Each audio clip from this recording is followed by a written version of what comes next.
Hi everyone, my name is James Feeney. Welcome to or back to my channel. Today we are here with a walkthrough and some thoughts, maybe a little bit of a review of the Dreamer's Tarot by Marcella Kroll.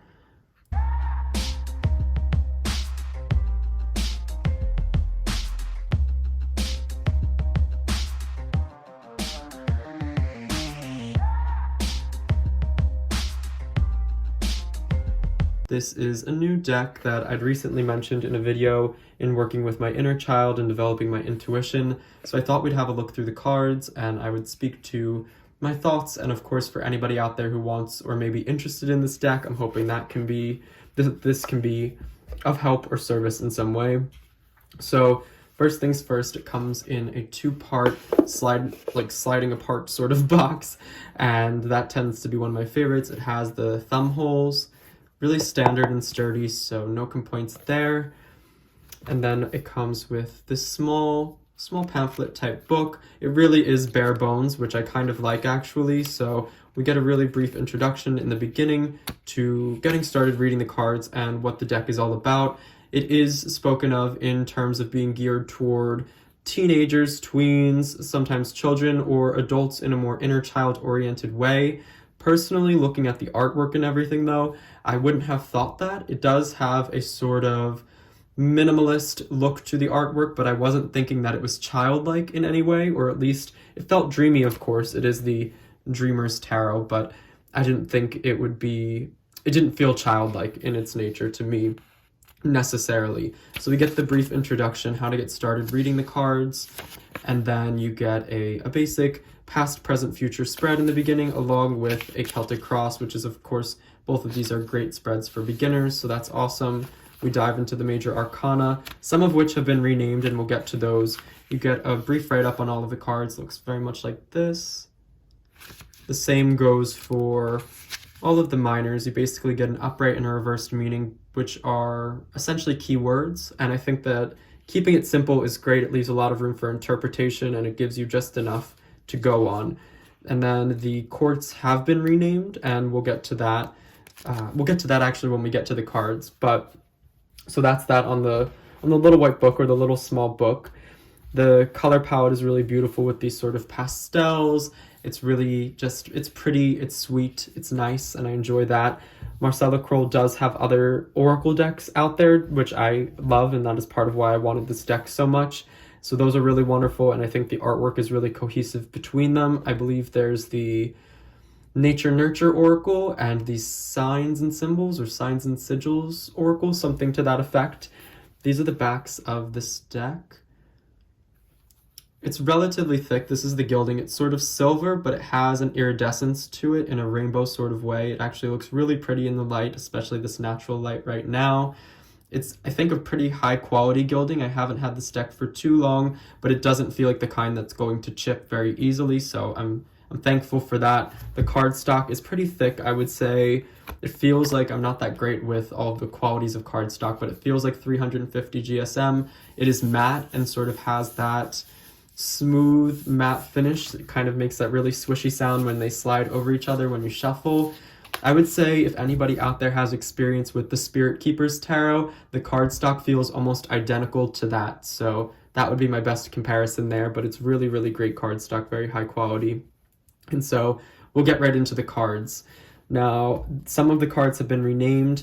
I know that in terms of gender, I think there was, I kind of followed the updates on Instagram. I didn't find updates elsewhere, but on Marcella's Instagram, I think she spoke to the fact that all of the characters are meant to be non-binary, so the idea of gender here is kind of very fluid and in some ways absent, which I think is perfect for a more inner child-oriented deck. If you think about it, when we were kids, gender, boy, girl, mattered very little. It was all about just the person and having fun and investigating life and experiencing things.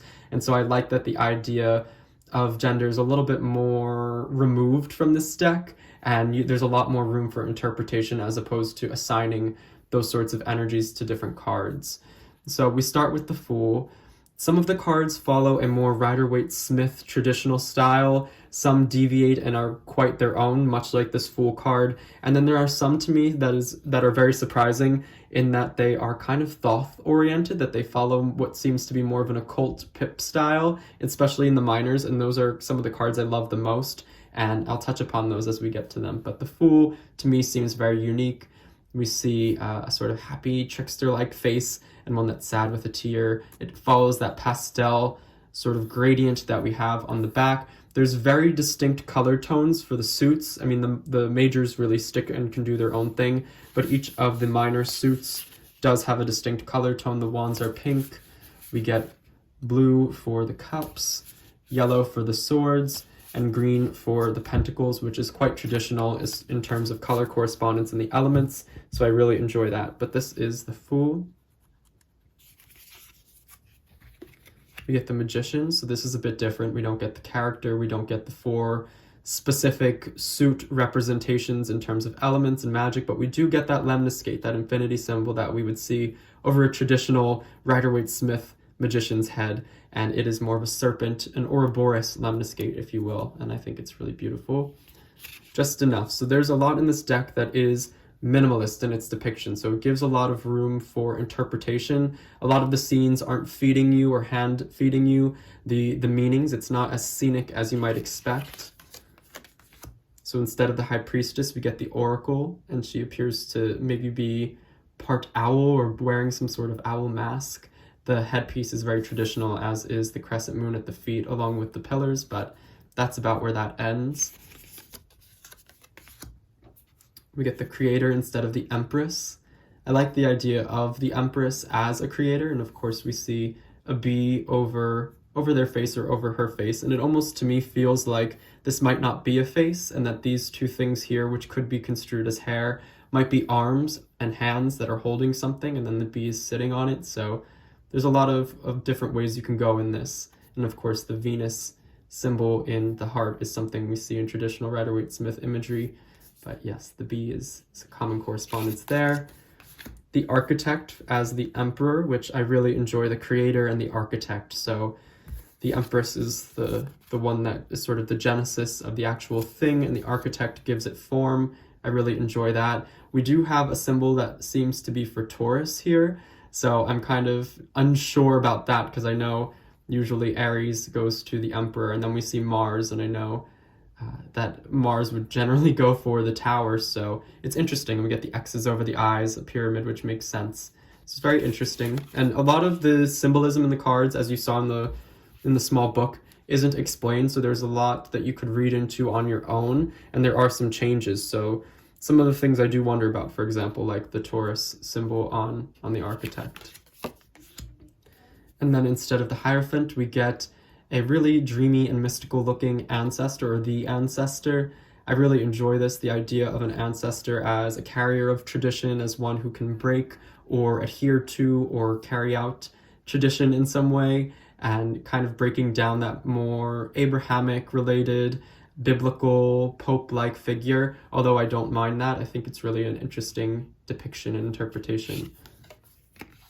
We get the Twins instead of the Lovers, although they do seem to be very close, and I think it's a sweet card. The idea of the lovers as siblings as opposed to romantic partners, I think, is really nice. That's something we get in more occult decks, the idea of the lovers being either brothers or siblings of some sort, and it definitely breaks down the more stereotypical pop culture idea of the lovers as a romantic card. Then we get the Chariot, so we get the 2 opposing horses, which is pretty traditional, along with some other elements in there. Strength with the Lion, and a return or a reprise of the lemniscate, as we would see in the Rider-Waite-Smith. But it seems like the Lion is very much integrated with the being, as opposed to the 2 being separate. I think it's nice to see it and kind of think of it as one holistic person who incorporates or has tamed the lion within, or as a part of themselves. We get the Hermit, and I like the sort of skull look to the face. We get a candle, so that sort of lantern, the idea of the guiding light of the self, and the earthiness and the darkness and the introspection that I think we find in the cloak, and the idea of a more skeletal sort of mask, I think, is really beautiful as well. And then the wheel. So we get a serpent creating the wheel, which I think is really pretty. Justice, the scales of Mott, which is a traditional one. We get reflection instead of the hanged man, and I do enjoy this. I like the idea of it not kind of tending toward that martyrdom and self-sacrifice, and I like how in some occult texts, especially in the Book of Thoth, you know, I like the Thoth deck, that Crowley sort of breaks down the idea of the hanged man as somebody who is sacrificing as being a bit reductive and dated, and so the idea of reflection being present here and that really speaking to the idea of the hanged man I think is really cool. We have death, it speaks for itself. Balance as opposed to temperance or art, and we do see the more traditional angel that we might find in the Rider-Waite-Smith with the cups, the sigil or glyph for fire on the chest, and they appear to have 4 eyes and a crystal on their forehead, so very almost alien and otherworldly. The shadow as opposed to the devil, and I like the sort of ambivalence and balance that we see with the idea of shadow, it not being either positive or negative, that it is more of this repressed thing that comes out through action, and the idea of the devil being the sort of governing force of the tangible and physical world, and how our shadow might manifest through our actions in that way, and of course the sort of inverted pentagram and all of that. Then we see the tower, which is pretty straightforward. We get the traditional eye up here, which I do enjoy, the lightning striking the tower. The moon with the two canines, which either might be a tame dog and a wolf, or however you might think of it. The star, and so we see what appears to me to be a very alien-like figure. I do enjoy it. You might think of this as in more occult reference to Nut in Egyptian mythology, but you can think of it in a lot of ways, and then we get that bigger, brighter star amongst the rest, as we would see in the Rider-Waite-Smith. A sun with the field of sunflowers. Judgment is judgment. It appears to be, oh my gosh, not the Eye of Horus, but then there's the 2 eyes, this idea of creation and destruction. I'm blanking right now, but I do enjoy that, and the idea of this being a corpse, and yes. And then the world. So we see the glyphs for the 4 elements, an actual globe in the palm of a hand, all of that, and then a return to that gradient of the pastel that we saw in the Fool. So that idea of cycles and returning and coming full circle with the color pattern or scheme, which I like that little attention and touch to detail. So now getting into the suits. Here we'll move the majors off to the side. Here we'll just do the wands first and just get the other cards out of the way. And so we start with a very straightforward Ace of Wands with fire. And of course this is all going to be pink, as is the color scheme, which I find to be really nice and really visually pleasing when you are doing a spread on the table and you can automatically see, okay, we see a lot of blue, we see a lot of pink, we see a lot of yellow, there's not a lot of green, what does that mean? So you can automatically see the suits and there's no sort of hesitation. You can really dive into the feel of the color on the table, which I do enjoy. The 2 of Wands. So I like the pippishness of some of the minors. Some of them are quite scenic and reminiscent of the Rider-Waite-Smith, but just like this one, we do get the idea of the globe and the two wands, but I like the eye up here and how it's a little bit more abstract and metaphorical as opposed to literal. 3 of Wands, quite pippish, which I do enjoy. 4 of Wands, I like this one quite a lot, and the idea of this just being, I'm not quite sure, maybe it's a doorway, maybe it speaks to a statue of some sort. We see the wands going up into the clouds. There's a lot we could read into these cards. The 5 of Wands. The 6 of Wands. I'm generally not a big unicorn kind of guy myself, but I think it works for this card and the idea of what that might symbolize in terms of the meaning of the 6 of Wands. This is one where I think I'm willing to make an exception, and I do find it really, really fun and sweet. 7 of Wands. And I like this a bit more than the sort of underdog backed onto the cliff in the Rider-Waite-Smith. There's something more calm and meditative and reflective about the Seven of Wands. Eight of Wands, very traditional. I like the bird, though, being added. Nine of Wands, quite pippish, and I like that. And then the Ten of Wands. So now we make our way into the courts. So for each court, instead of a page, a knight, a queen, and a king, or a princess, a prince, a queen, and a knight, we get the seeker in place of the page or the princess. We get the messenger in place of the knight or prince, the mystic in place of the queen, and the dreamer in place of the king. And not much is spoken about this in terms of the book, so we don't know why they were changed to these titles or depictions. And each of the seekers will have an infinity symbol or lemniscate on their head. Each of the messengers will have, what is that alchemical symbol? I totally forget the technical name of it, but they'll have that on their forehead. Each of the mystics will have a third eye on their forehead. And each of the dreamers will have a spiral. And they all look very similar. So something in the courts that I do wish... I love the courts. I love the change of name and how that can lend itself to different interpretations. I love how they are sort of neutral in tone and you can really go in a lot of directions with them. I wish that the way that they were depicted as far as the faces or the way that they're acting, that they maybe were doing something, not just facing us, because they all look kind of very similar to me. And there's something to that that is nice, but at the same time, I wish maybe one was holding something up, or one had maybe a stern expression or a surprised expression, or one was facing to the left and one to the right. You know what I mean? Just a little bit of difference in that way. But of course, this is stylistic interpretation, and I do enjoy it. I do enjoy it. So, Seeker of Wands, Messenger of Wands, and usually the pages are sometimes thought of as messengers, especially in the Rider-Waite-Smith. So I did find it interesting that the messenger is actually what would be the equivalent to the knight or the prince, as opposed to the page or princess being the seeker.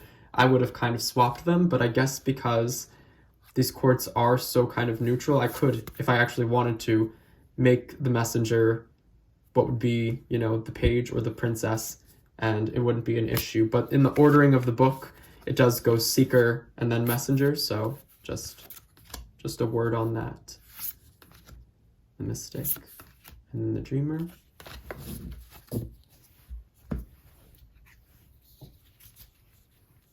The Ace of Cups with the bird diving in. Two of Cups, kind of traditional with that love, that idea of love, and the two horses creating a heart. Three of Cups. Four of Cups, very Rider-Waite-Smith traditional one here, and I like the sweet little bear. Five of Cups, a little bit of a deviation. I think it's really cool. You do see the 3 cups spilled, and then the 2 that are sort of out of sight and out of awareness up right behind the person and them looking down, but I do like how the actual perspective has changed a bit. 6 of Cups. 7 of Cups. 8 of Cups. 9 of Cups. I like this very pippish style, the idea of the wish card and the butterfly sitting in the middle. Something about this one I really enjoy. And then the 10 of Cups. And so then we get the Seeker. All of the courts for the cups have their eyes closed. Messenger of Cups. Mystic of Cups. And Dreamer of Cups. And all of their cups are slightly different in style, so that's a little change up that I do like.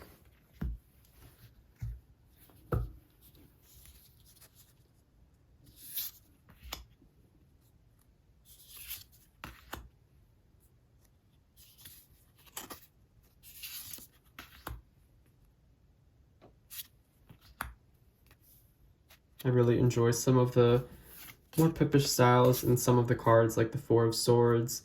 This one reminds me of the Thoth with the idea of truce and the 4 swords coming together. Well, there would be more of a flower at the center, but you know what I mean. And the 5 of Swords creating that formation.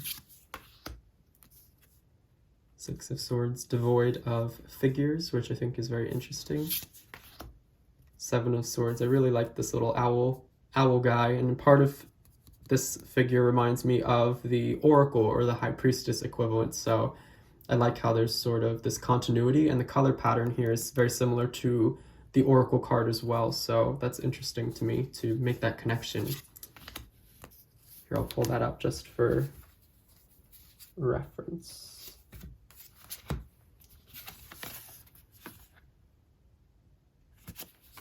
So I wonder if there was an intentional connection between those two. Eight of Swords. So the idea of birds in the eights, because we did see a bird in the Eight of Wands where we normally wouldn't have. So is it supposed to be the same bird? Is there more of this idea of the bird in the eights? Does that connect to the idea of Mercury and Hod in a Kabbalistic sort of sense? Maybe I'm reading way too much into it, but I think that's very interesting. Nine of Swords, a return of the skull, something we might also tie in with the Hermit card and the idea of the skull mask.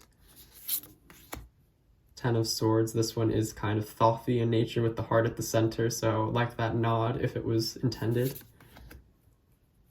Seeker of Swords, Messenger of Swords, Mystic of Swords, and the Dreamer of Swords. In this specific court, I do like how there is sort of a change in facial angle and expression. Maybe it's just me, but these four I can very much tell apart in the way that they were done, whereas in the Wands it was a little bit more difficult for me. So there's just something, like a little nod to the way that they kind of do look like four very different people or four very different beings. And finally, we arrive at the Pentacles. So Ace of Pentacles, we get what seems like a rose and a plant of some sort. Two of Pentacles, this one's very thothy with the idea of the snake Ouroboros, the lemniscate Ouroboros, and the idea of change in the material realm. And this also reminds me of the Magician card. So then we might want to tie those two together in some way, because they did choose to change up the Magician. Marcella chose to change up the Magician to make it that. So I wonder.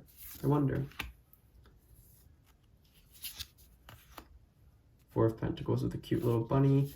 I like how the fours seem to, or at least to some extent, we have, for example, you see the cute animals in the fours. The cute little baby bear. And then we get the baby bunny in the Four of Pentacles. I wonder if that was sort of a theme to the fours. The Five of Pentacles. And then this figure has the horns that we then see in, oh wait, no, the horns that we see, or the antlers that we see in the Courts of the Wands, I think it is, right? So I wonder if that's meant to be one of the characters from the Court of the Wands present in the Five of Pentacles.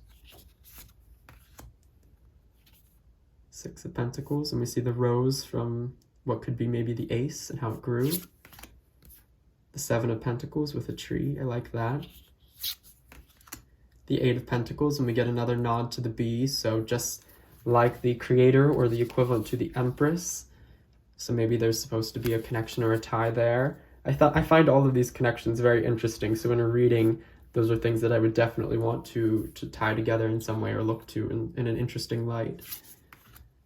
Nine of Pentacles. So I guess the bird didn't keep with the theme of being in the eights, although we had two eights with a bird, now we have a nine with a bird. And it's common to see a bird in the Nine of Pentacles, at least in the Rider-Waite-Smith and in some traditions.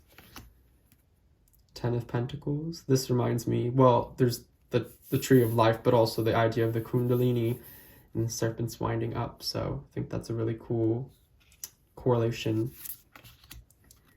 Seeker of Pentacles. Messenger of Pentacles. Mystic of Pentacles.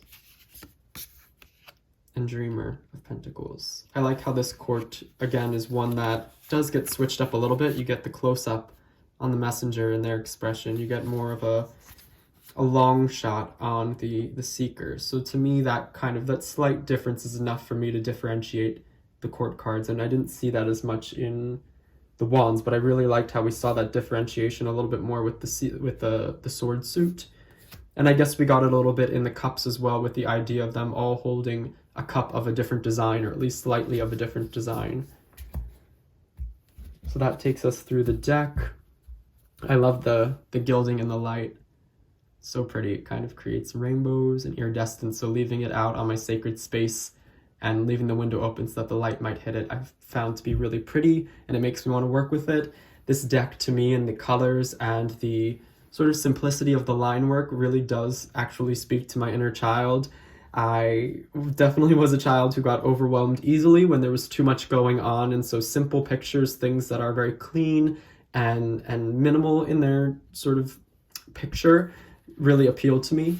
And so for me, this is something that I'm using to work with my inner child. And the fact that a lot of the minors and even the majors aren't so scenic, that they more allude to abstract ideas and metaphorical concepts, works very well for me, as opposed to being delivered a very literal scene. I've spoken about that before. I really am enjoying this deck and working with it in connection to Marcella Kroll's other oracles. This deck did sell out very quickly, both on Marcella's Etsy as well as the small boutiques and vendors that she sent the decks to, or that ordered the decks to stock. I know that she had said that she's planning to restock this deck or get the next batch in the springtime, so stay tuned for that if you are looking for this deck. And I hope that this can be maybe a sort of look at all of the cards, so that way you might decide if it's something for you or not. And I'd be very curious, regardless of if you are looking to get this deck, what you think of the cards and this deck overall, how you might use it or think to use it.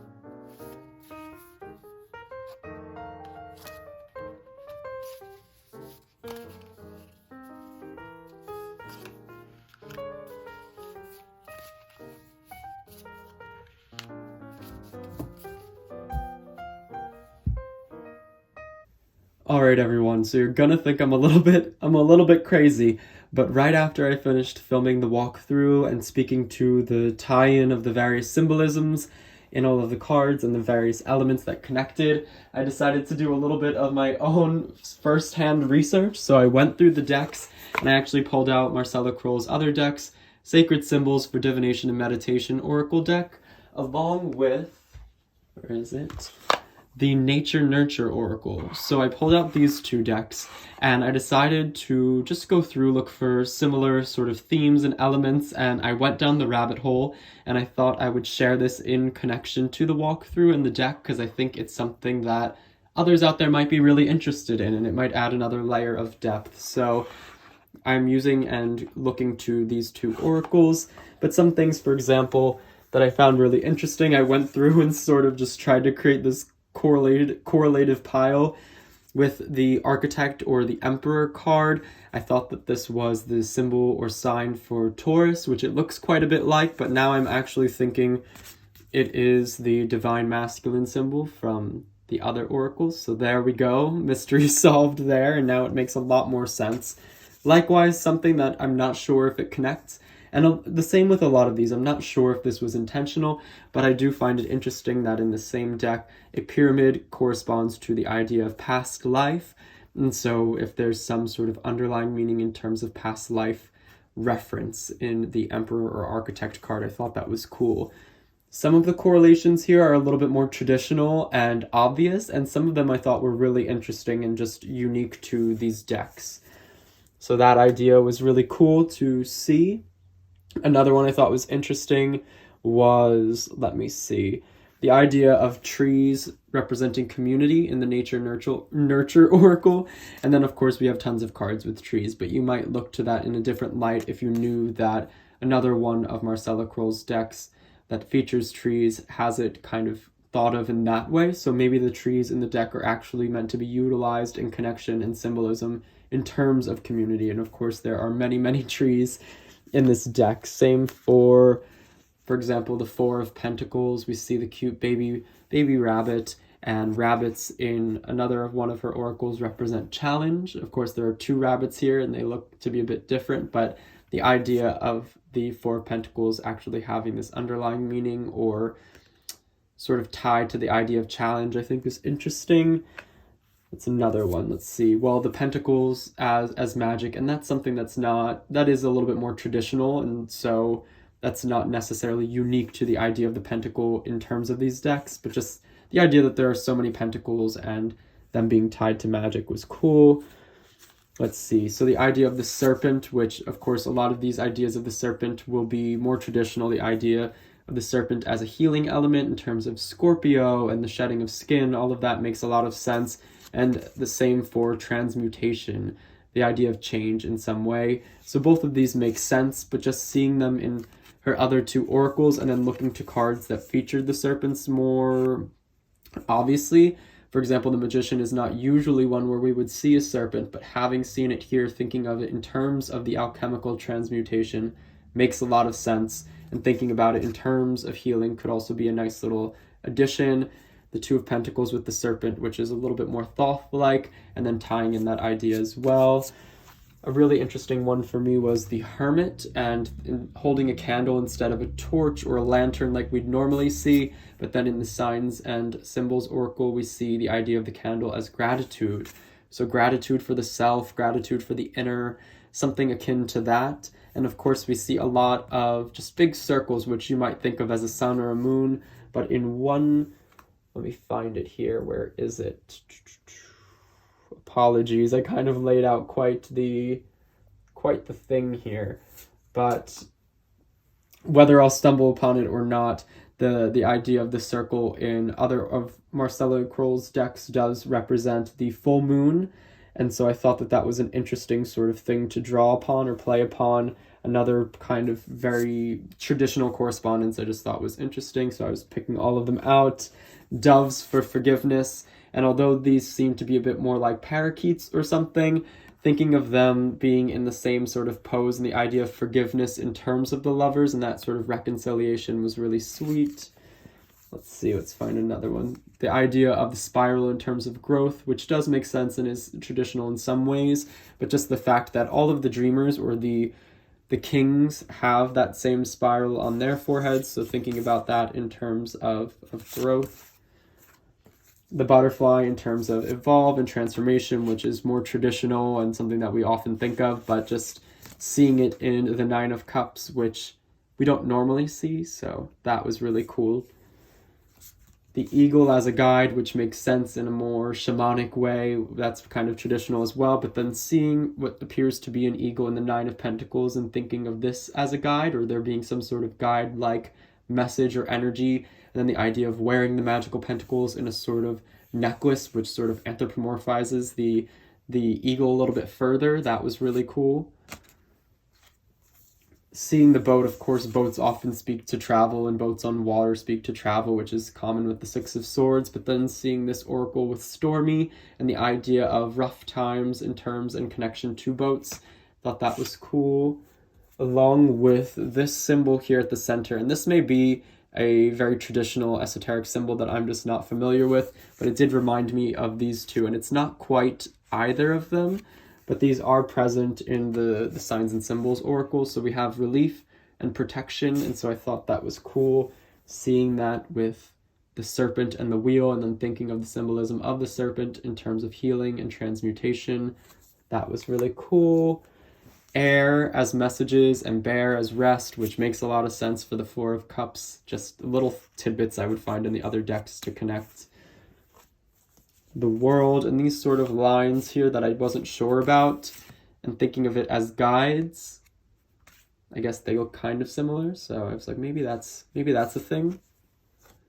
the owl as a seer, which is something that's common in traditional cultures and things like that, but just seeing it in terms of the Seven of Swords, like I'd mentioned, which is very similar to the Oracle, or what would be the High Priestess, and drawing that connection there. The idea of the horse's travel, which of course makes perfect sense for the Chariot, but then seeing horses again in the Two of Cups, not something we would normally see, so just drawing upon that. The High Priestess card specifically, in one of her decks, we know that this symbol is that of the Divine Feminine. It looks like the threefold sort of symbol, which of course makes a lot of sense with connection to the Divine Feminine. And then we see the bee, which in this deck, the bee correlates to victory, so then seeing other cards with victory, and then egg as birth, which of course makes a lot of sense. And so then we see potentially what might be an egg in the hands there, or maybe it's a face and hair flowing out. The bee for victory, the Divine Feminine, makes so much sense. Victory in terms of the Eight of Pentacles, a cool way to look at it. And then seeing another bee up in the Six of Cups, which is something we weren't really seeing before. The crow or the raven in terms of magic, another very traditional symbol, but then paying mind to it in terms of cards that feature ravens. This might be a raven, it may not, but I thought maybe it is, so I just brought it in here. And in these two eights, and maybe they connect, maybe they speak to the idea of magic, so cool little caveat. And then in the Signs and Symbols Oracle, lightning is more symbolic of courage, which I guess makes sense, more so than just the idea of the destructive element in the tower, and so I liked that a lot. This is where we saw the full moon idea. So all of those circles in the deck, thinking of them as full moons and what that might mean in terms of manifestation and moon cycle correspondence. And then seeing, for example, a full moon with the Ace of Wands, which is something that's a bit uncommon. So what could that really mean? Seeing a full moon in terms of justice, which is something we wouldn't normally see either.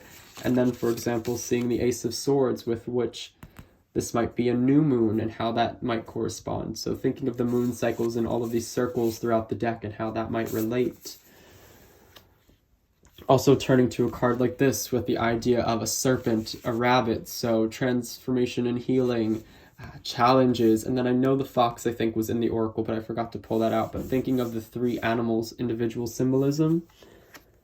Then we get, for example, well, this makes sense, the healer with the Eye of Horus. I think this one's the Eye of Horus. I forget. I know that one is the healer and the other is yes. But so just seeing those two. Another cool one I thought to just tie in, I thought that the pattern that I couldn't really recognize on the Four of Wands actually reminded me a bit of the Ancestor, and then thinking about it in terms of the labyrinth and the journey with the Four of Wands, or the infinite with the stars, and seeing sort of stars and labyrinth looking type things going on with the Ancestor and tying in those two. And then, of course, we have the Ancestor actually in this deck, which is cool, the past, which, of course, makes sense. But then tying that into the Four of Wands, just with that centerpiece that we can't really quite identify. It kind of reminds me of a fingerprint or a labyrinth, so very cool. What else was there? Did I cover everything? I think I really went off on a tangent with that, but I wanted to mention it for anybody out there who is curious and does have Marcella Kroll's other oracles. Really fun connections to be had and made between the actual tarot cards and other cards in the deck, but also the symbols and signs that Marcella has worked with in these other oracles and playing with the decks together. So I thought I would just share that, and of course there's probably more connections to be had, but just a few I came across and then laid out on this blanket. But yes, that's that. Hope that was helpful. Let me know. I hope you are all well. Like and subscribe if this was fun or helpful, and until next time,